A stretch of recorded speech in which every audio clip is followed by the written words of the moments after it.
My name is Quill Christie-Peters. I'm a Anishinaabe from Treaty 3 territory located in northwestern Ontario. I am a visual artist. Hi everyone, my name is Alok and I'm a New York-based gender nonconforming writer and performance artist.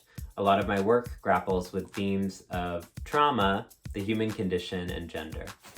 Hi, my name is Rania and Mugammar. I am an artist.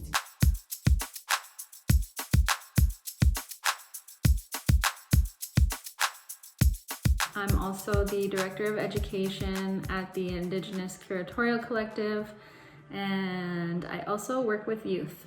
So I create land-based, art-based programs for Native youth that teach them how to deal with concepts like colonialism and white supremacy. So for me, I've never really thought of my work in terms of a career necessarily. It's always been about, what gifts do I think I have to offer and how can I align those with ways in which I can create better futures for my communities. I've been painting my whole life. I've been creative my whole life. When I was in my early 20s, I kind of was naive about interacting with like the Western art world. But I quickly learned how that space is not for me. That space doesn't properly care for my artwork. That space doesn't properly care for my communities. Those spaces often don't even reach my communities. So I remember a defining moment of being like, why am I even trying to fit within this weird world? Like, I'm just gonna turn away from that and I'm just going to create the conditions to share my own work in ways that actually honor who I am and honor what I'm trying to do. So that was kind of an important moment for me. To navigate that was pretty scary because we all feel the pressure to, have a career, have a successful blah, blah, blah, or whatever. So I remember like grappling with that, like, I'm not gonna be able to make money off my artwork. I'm not going to reach people, like you feel all these different pressures, but ultimately, I just said whatever and began kind of like showing my artwork through my social media and really just finding my own validation through what my work means to me. So I do a lot of, I gift a lot of my paintings. I use them to like heal and tell my story. And so just really holding on to that and letting go of all the weird pressures that exist and realizing I can kind of create the own space for me to show my work in ways that align with who I am. I am an artist, daughter of Azza, daughter of Kauthar, daughter of Hamida, daughter of Noura, born free in northern Nubia in the land of the Blacks. Here working in the Wampum Treaty Belt in the Dish with One Spoon by way of the Valley of the Nile.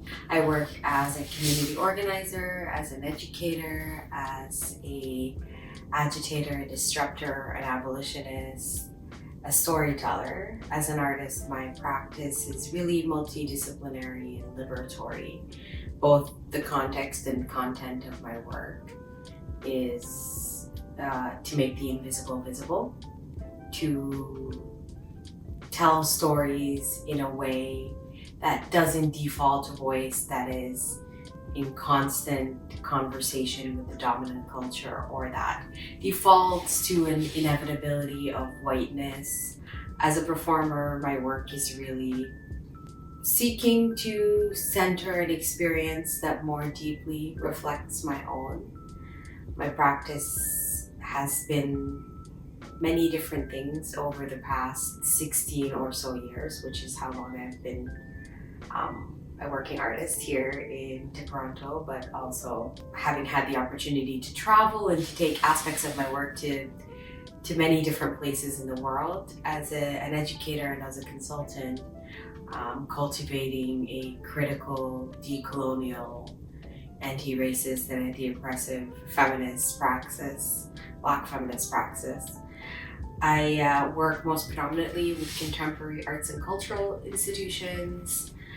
That's sort of the bulk of my work in arts and cultural spaces. Simultaneously, my practice takes me to a number of other spaces that intersect with and through the realm of arts and culture. Predominantly, my practice is as a transformative justice facilitator and abolitionist. I teach people how to, in their psyches, in their creative practices, and the stories they tell at their kitchen table, at an interpersonal, systematic, and internal level, divest from policing carceral systems and carceral punishment. And so that is the, I think, most responsive, difficult, and anti-institutional aspect of my work. Simultaneously, as an abolitionist, I just help people figure out what to do with the space between us and what to do with the cop in our head and hearts. And a lot of that work is actually with artists. How do we divest from this retribution as punishment? How do we think about this idea of justice that's not punitive, that's not like retributive in that kind of way, that doesn't center vengeance, but that facilitates the healing of people who have been harmed? And that shows up a lot in the stories and in the work that I make. That really just looks like, how do I, as a writer, do things like develop my characters through things other than trauma, right? Just fundamentally changing the way that my mind thinks about punishment. And so that's been key in an aspect of my work as an educator and as a consultant and as a writer. And then also working in gender-based violence, which is the longest standing aspect of my portfolio and a subject of frequent artistic and textual exploration in all aspects of the narratives that I construct, and also the stories that I get to wear and the characters that I get to wear as an actor and as a performer.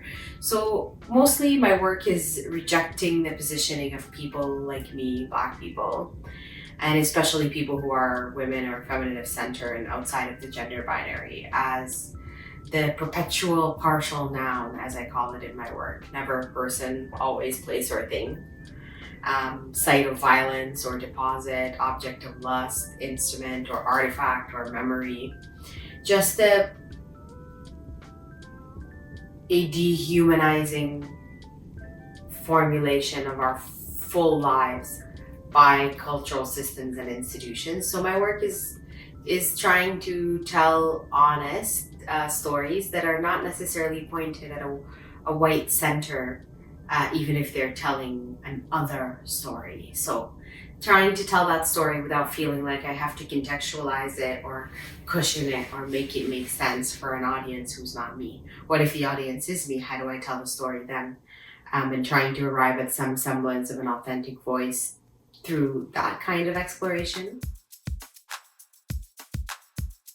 I was really lucky, and my grandfather was a novelist and a playwright, and my grandmother was a poet and painter. So every time I would visit them in New Delhi, I would connect with their kind of community of Indian artists there. A lot of visual artists, sculptors, painters. We would go to exhibitions, opening literary events. And then my grandparents spent a lot of time with us growing up in the United States. And so they would sort of expose me to different writers, thinkers, both from India and from the US. And then as a young person, I was really close with my aunt, who was and is a lesbian activist and was part of so many networks of queer artists, and especially lesbian feminist and queer feminist artists. And so I started to meet some people through her from a young age. And I feel like also when I started kind of doing my own work more in college and university, I really sought elders on campus to kind of teach me how to exist as an artist. So I was part of a poetry collective, and this was back in, I think, 2009, 2010. and the sort of like seniors in the group were people who really kind of taught me the ropes. And it's been interesting because a lot of those people now are still practicing artists that are phenomenal, but I know them when we were all in college together. So people like my friend Ya, who's a really incredible novelist, people like my friend Alon Holt, really kind of introduced me to a legacy or a tradition of political poetry that I didn't know about growing up. And then I think whenever I moved to New York City in 2013, it was such a fresh experience to be part of a community of queer experimental performance artists. I've always been annoyed at how people are trying to create clear boundaries and lines between academia, activism, art, visual art, written art. I've never experienced my creativity like that. I've never been like, oh, a poem is just written. I think living can be a poem. I think that taking a photograph can be a poem.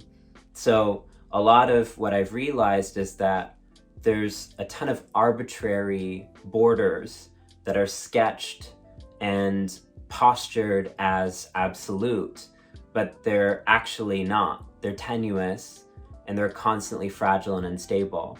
So I think being an artist means developing a kind of choreography of learning how to describe yourself with terms that may not actually approximate what you're doing. So what that looks like for me is sometimes I have to be like, I'm a writer, but also I love putting together outfits and that's a form of my writing, but there's just no understanding of that yet.